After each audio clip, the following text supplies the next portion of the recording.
I've only been a massage therapist for a little while now, but I don't think I'll be able to keep doing it for much longer. I started working it full-time, Monday through Friday. Immediately, I was getting exposed to the full range of customers that came into the massage parlor. For most clients, it's easy to just block whoever they are out of my mind and stay in the routine mindset, so that I don't even remember most of the people I massaged in a day. Though, every once in a while, the person is worth remembering. That's one of the major perks of the job. I don't make very good money as a full-time massage therapist, but every so often I get to massage somebody who's pretty hot. I still have to keep my composure no matter what, though. Like this last Friday night, we close at 9 o'clock where I work, and at around 8:30, there weren't any clients left in the building. All of my coworkers and I were just milling about, waiting for closing time. But that's when we got the call. I was the closest to the phone, so I picked it up. "You've reached the massage experts. This is Timmy. How may I assist you this evening?" Hello, Timmy. I need a full 1-hour session tonight. Do you think you can help me out with that? "Well, unfortunately, we're due to close in about half an hour. Would you like to reschedule?" No, if you can't do it tonight, I'll just find somebody else who can. "Okay, why don't we squeeze you in for our last available half-hour session?" No, you don't understand. I need an hour. I'm so worn out from working all week long. I need full body work. You won't be able to get it done in 30 minutes. I'm plus size, as in thick with 2 C's. I really didn't want to end up getting out of work at nearly 10 o'clock, but I had to be honest with myself. I had no plans for once I got home, other than cracking open a beer and watching Netflix by myself, and that could wait. I needed a little extra money. Plus, the woman's voice was so sultry and intriguing. Not to mention, I had a thing for women on the voluptuous side. I figured an hour alone with her seemed like an opportunity that I shouldn't pass up, so I stuck my neck out for her. "Sure thing, ma'am. We're here for you. Just ask for Timmy when you arrive." Thank you so much, Timmy. I had the sinking feeling in the silence after the call that I'd made some sort of mistake, or that I had done something I wasn't supposed to as a professional massage therapist. I tried to ignore the feeling while I waited, watching my coworkers get ready to go home as I prepared for another client. It wasn't until about 8:50 before she finally showed up. She was not what I was expecting. Despite her voice making her sound like a model, she was the farthest possible thing from it.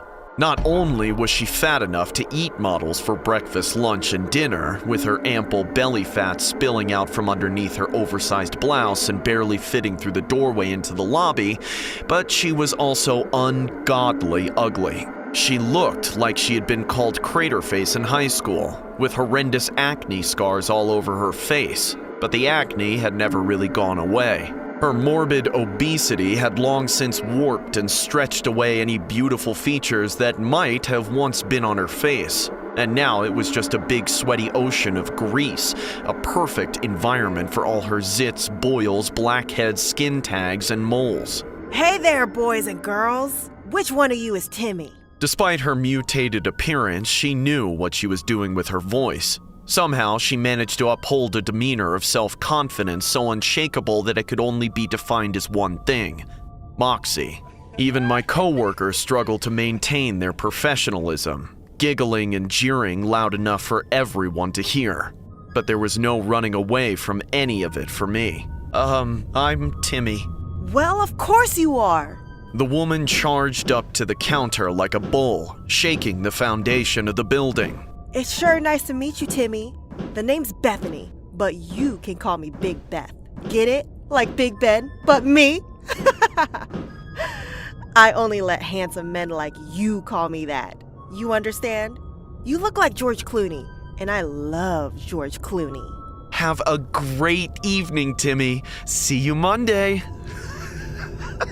I wanted to stop one of them and beg them to stay and help me get rid of this Big Beth woman, but it was too late. They clocked out and left me there with the behemoth in heat, staring me down with hungry, hungry eyes. She kept leaning more and more on the counter between us, forcing me to smell her pungent body odor.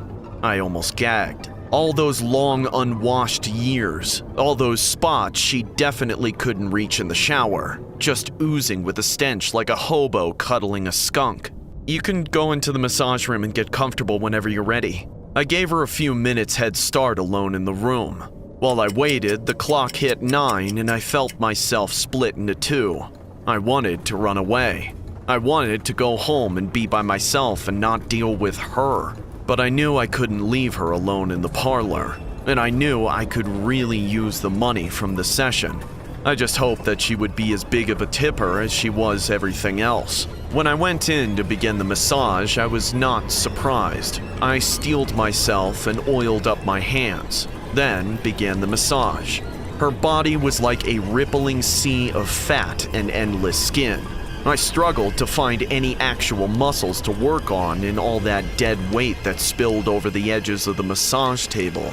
It felt like I was just digging aimlessly through the folds of jello, uncovering all the crusted sweat and lint I had feared of. But that wasn't even the worst of it. Oh yeah, that's good. That's good. You really know how to use those hands. Don't you get all the thick girls calling you daddy with skills like that? Bethany, please, you don't have to say any of that stuff. Oh, but I want to. I bet this is just how George Clooney would give a big girl like me the rubdown she needs. I've heard the stories of how some people try to take a massage further than it's supposed to go, but I never thought I'd be in a situation like that. I thought that was something only female massage therapists would have to worry about. But I've never seen anything like this woman. She asked for a lot. I didn't want to do any of it, but I felt that I had to. I needed the money, and I thought it wouldn't be so bad if I just kept my eyes shut and only breathed through my mouth. Now, Timmy, my back is just fine. You're doing a great job, and I'll be sure to pay you well. It's just, I need help in other places. Would you be a good boy and help out a woman in need? Somehow, and I still don't know how, but she convinced me. Maybe I'd forgotten just how disgusting she really was after having my eyes shut for so long, or maybe I'd just gotten lost in the sweet sound of her voice, but I did everything she asked me to do. I clipped her toenails because she said she couldn't reach them and they were starting to grow fungus, so I agreed. They needed to be cut.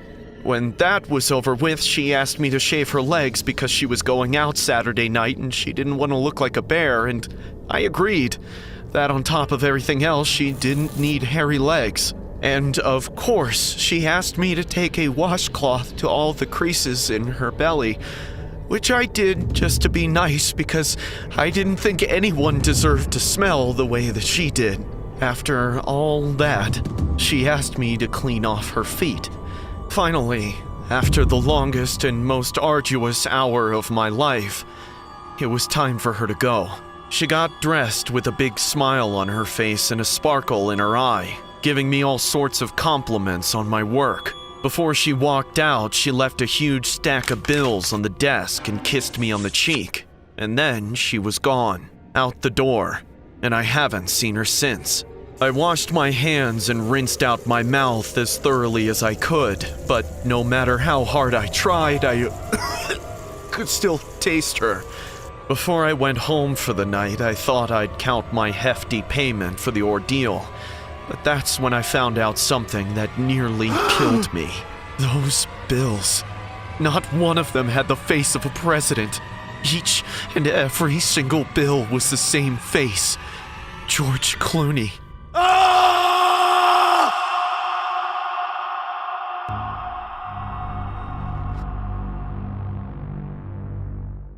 I'm a masseuse at a therapeutic massage parlor, one that's known for being a respite for tired and weary workers who require accommodations at later times of the night than most parlors stay open.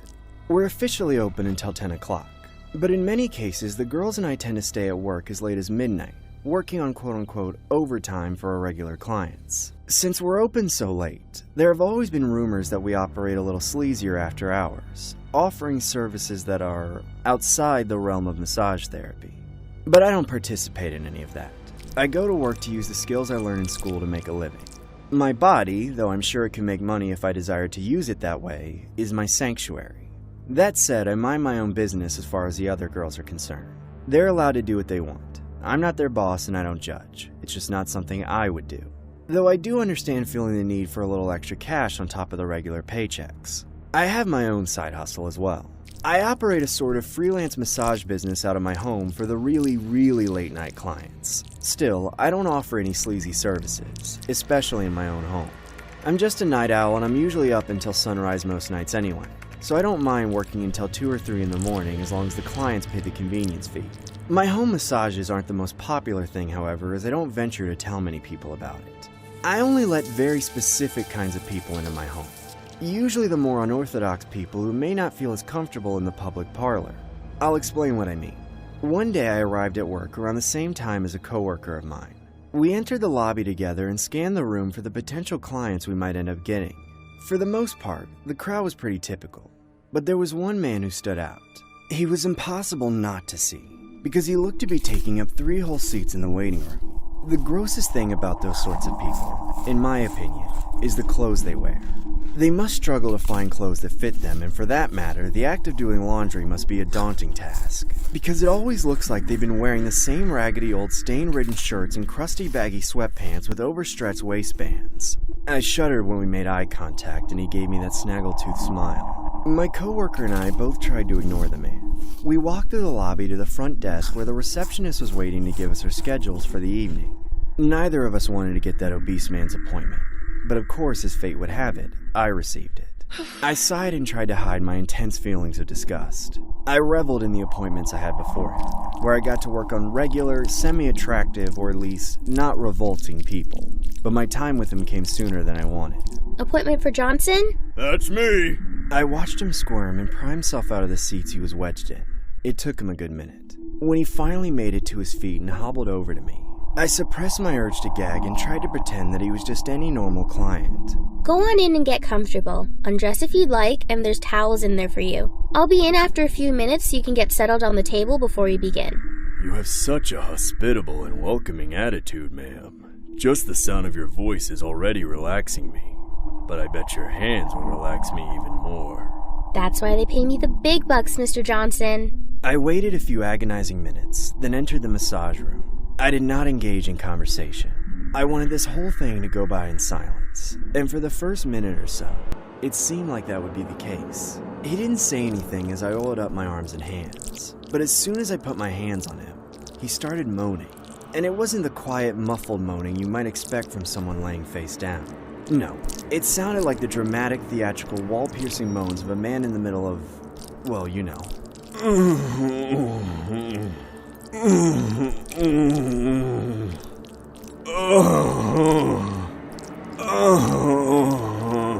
Sir, please try to be respectful.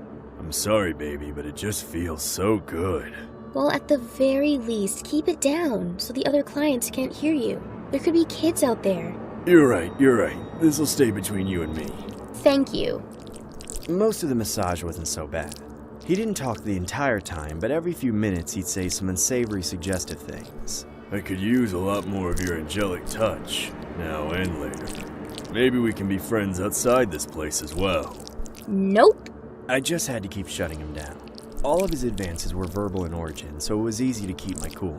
His body was a vile, swampy mess of mold and sores on an ocean of fat, but I can massage anybody. I had a strong enough stomach to work on him, at least within the confines of my job. I just don't know how people can live like that. It honestly just makes me sad. I was very excited to be over with it. Looks like that's all the time we have, Mr. Johnson. Oh, what a shame. Over so soon? You think you could finish me off with a little something? Ugh, give me a break, bud. It just ain't gonna happen. I'm a masseuse. I'll massage you for payment, nothing else. Well, I really could use some more massaging. There's a lot of me to work on. You know what, John? I also do massages at my house. I'd be happy to do another session with you in about 2 hours? As long as you understand that it's just a massage, alright? That sounds divine. But wait, don't let me forget to tip you. I set up my massage table in the living room. At about 1:30, he rang the doorbell. Welcome in. I'd like to begin as soon as possible, so let me just get a couple of things out of the way. I need you to sign this agreement form for record-keeping purposes. I just do this to make sure I don't get scammed. You understand? Great. Now here's the menu. Look it over carefully and tell me what you'd like. John then scans the menu of specials, which included stuff like 30-minute or 1-hour specials, the Japanese special, but of course, John, like many past clients, would request The happy ending special, baby. That's what I want. Very well. Get comfortable. And you'll need these, for the happy ending.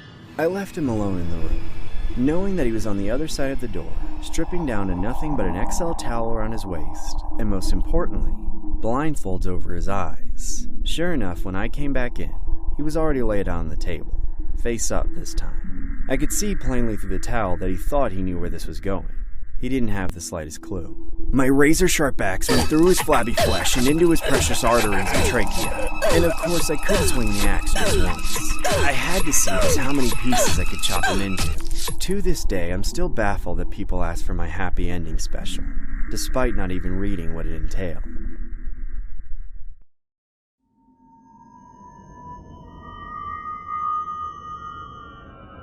We had plenty of customers during the day, and they were all regulars. I own a massage parlor, which has been around for about 5 years now, and one of my best employees was Lizzie. She had long brown curly hair, wearing a floral dress when she first came to apply as a massage therapist. She had prior experience in this line of work, which was definitely a plus. But apart from her skill set, her cheerful and vibrant personality instantly convinced me to hire her. One night, an hour before closing time, I facilitated one of our new staff at the cashier counter when an odd-looking customer with a large duffel bag came in. He had scruffy hair like he hadn't showered in days. His eyes were red, probably due to over-fatigue, and his shirt, for some reason, was inside out. I didn't want to be judgmental, and so I asked, How can we help you, sir? Would you like to try one of our new services? He didn't answer. In fact, he seemed to be surveying the area, but for reasons I couldn't fathom. Then, out of the blue, Lizzie approached me from behind and asked, Miss Rachel, I think we're out of Sacred Earth lotion. Could I drop by Walmart to buy some? As Lizzie and I were talking, I could see from my peripheral vision that the man's eyes were all on Lizzie, scanning her from head to toe, drawing a malicious grin as he drooled. I could tell that Lizzie was feeling a bit anxious, and I couldn't blame her. The man was disgusting. I had a bad feeling about him, but I couldn't drive him away based on a mere hunch. We still had Sacred Earth lotion in the storage room. Therefore, I asked Lizzie to search for a specific box on the top shelf, which she might have missed earlier. As soon as she left, the man approached me and asked, Oh, I've never seen her before. Is she new here? Well, it's the same I can say for you, sir. I haven't seen you around these parts. I retorted, infuriated by his lack of hygiene and how he pretended to be an old customer. You got me. He wanted to make it look like he was messing around, but I wasn't pleased. There was just something about him that rubbed me the wrong way.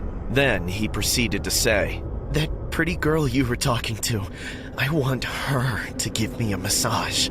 He brought out some cash from his pocket and handed it to the cashier, who looked at me with reluctance. I gave a curt nod, accepting the customer's payment. I called Lizzie, who had just returned after bringing out the last bottle of Sacred Earth lotion. Since the new cashier was a working student, I allowed her to end her shift early. The other staff went out to buy food, so by now it was just me, Lizzie, and the strange man. I stayed at the front desk while Lizzie was in a room, providing services to the customer. Moments later, I heard a loud banging sound on the door of one of the rooms. I jolted from my seat, thinking about Lizzie. By the time I reached the massage door, the banging had stopped. I tried to open the door, but the door was locked from the inside. I had several keys in my pocket. As I frantically searched for the right key, I heard Lizzie's muffled voice through the door, screaming. As soon as I unlocked the door, I entered a room that made me nauseous. There was a pool of blood on the floor, and the man was standing 2 meters away from me, holding a pistol in his right hand, aimed directly at my head. His eyes were round and furious, while his entire body trembled in anger. When I saw Lizzie, she was still conscious. However, she was losing a lot of blood at this point. Her legs were cut off from the calf down to her toes, including her hands. While looking at the deranged man, his left hand held a machete drenched in blood. Lizzie attempted to speak despite the pain and said, I'm sorry. Please, just let us go. Don't do this. Please. The man gripped his machete, gave a stern sidelong glance, and replied, Sorry? I wanted to spend more time with you, but you called me a freak. How dare you? Do you know what I do to people who don't give me what I want? I take it back. It won't happen again. I swear. Lizzie begged. Suddenly, the man briskly walked towards poor Lizzie. Lizzie screamed out my name. Miss Rich! Then, in a blink of an eye, her head was chopped off, rolling on the floor until it came to a halt. Silence filled the room for a brief moment, and her once vibrant eyes were now empty. My heart was pounding fast. I wanted to holler out loud, but with Lizzie gone, the only remaining target was me. We could talk about this. Maybe I can help you. I said, raising my hands in the air, letting him know that I meant him no harm. His eyes were glaring at me, like he was blaming me for what had happened.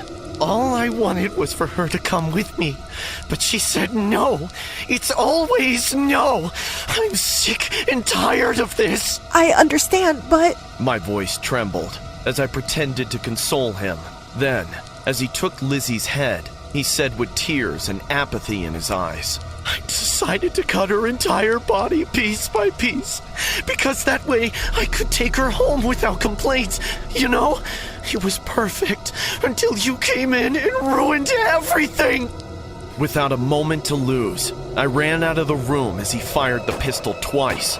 Then I heard him growl and say, What the hell is wrong with this gun? He dropped the gun and went after me. I blocked his path with chairs, but despite the obstruction, his rage was enough to push the chairs aside until he caught up to me and yanked my hair. I dropped to the ground. Then he pulled me by my wrist, and with his machete, he sliced off my hand. I bellowed in pain as blood poured out. As he aimed for my head, I kicked him on the leg, where he lost his balance, dropping the machete. Then, I lunged forward and got a hold of it, stood up, used every ounce of my strength in my body, and chopped his head off. For a moment, I stared at the lifeless body in front of me, unable to think straight. Then, I made that 911 call. Officers and emergency care assistants arrived at the scene, but when authorities tried to ask me questions, I was too terrified to say anything. Months after the incident, I still had nightmares of that gruesome evening. Well, I really could use some more massaging. There's a lot of me to work on. I'd be happy to do another session with you in about 2 hours, as long as you understand that it's just a massage, alright? That sounds divine. But wait, don't let me forget to tip you.